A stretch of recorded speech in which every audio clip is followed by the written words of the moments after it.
We're starting with breaking news. Guilty verdicts on every count against the ringleader in the $250 million Feeding Our Future fraud case and the person prosecutors call her right-hand man. And after weeks of testimony, it didn't take the jury long to make up its mind. We have team coverage for you tonight, live from federal court in Minneapolis. Ben Henry's tracking reaction to the verdicts. First, investigative reporter Eric Rasmussen, who has followed this trial from the beginning and breaking down the jury's decisions. Eric? Well, you know, Kevin, this was not the first trial connected to Feeding Our Future, and it very well may not be the last, but I could tell you for prosecutors, this was the main event, and today they delivered a knockout. As you said, the jury just took 5 hours of deliberation before finding Aimee Bock and Safari restaurant owner Salim Said guilty on all charges. The pair is now convicted of more than 20 counts combined, including things like wire fraud, bribery, and money laundering, the government putting them at the very top of a conspiracy involving at least 68 others. Now, at trial, the jury heard how they made up fake meal counts, claiming to serve thousands of kids a day across the state, all to get reimbursed with hundreds of millions of taxpayer dollars.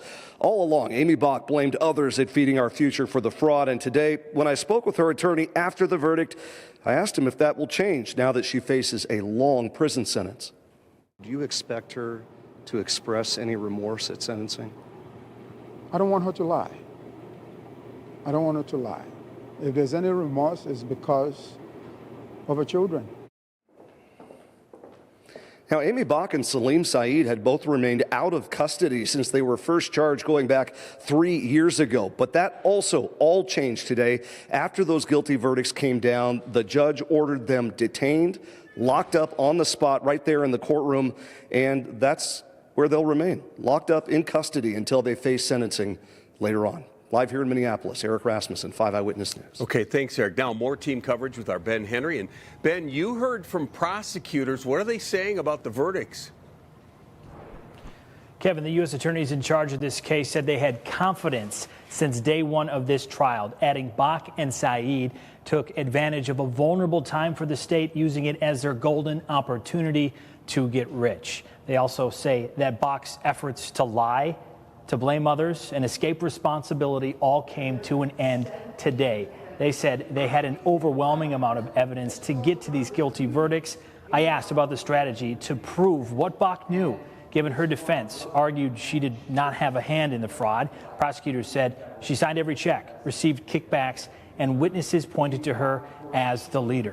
While the work is not over, U.S. attorneys say they hope today's guilty verdicts not only sends a message to others connected in the fraud, but also to the world, with Minnesota being the epicenter for pandemic fraud.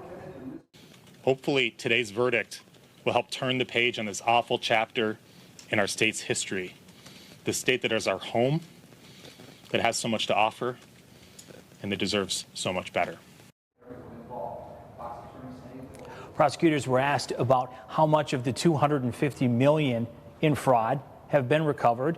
They said $60 million so far. And despite the gravity of today, they also said the work is not over, adding that they actually are going to be starting a trial here in a few weeks with 2 other co-defendants in this case, Kevin.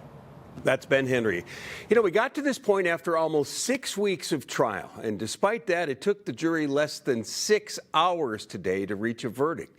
A short time ago, I asked former federal prosecutor and University of St. Thomas law professor Mark Osler about that. I am not surprised by the outcome. I am surprised by the speed a little bit. There's a lot that a jury has to do. Pick a 4-person.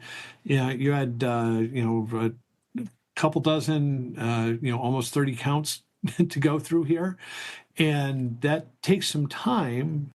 Stay with us. We have much more in our next half hour on the Feeding Our Future verdicts. Governor Tim Walz is weighing in, and how the outcome could impact other Minnesota nonprofits.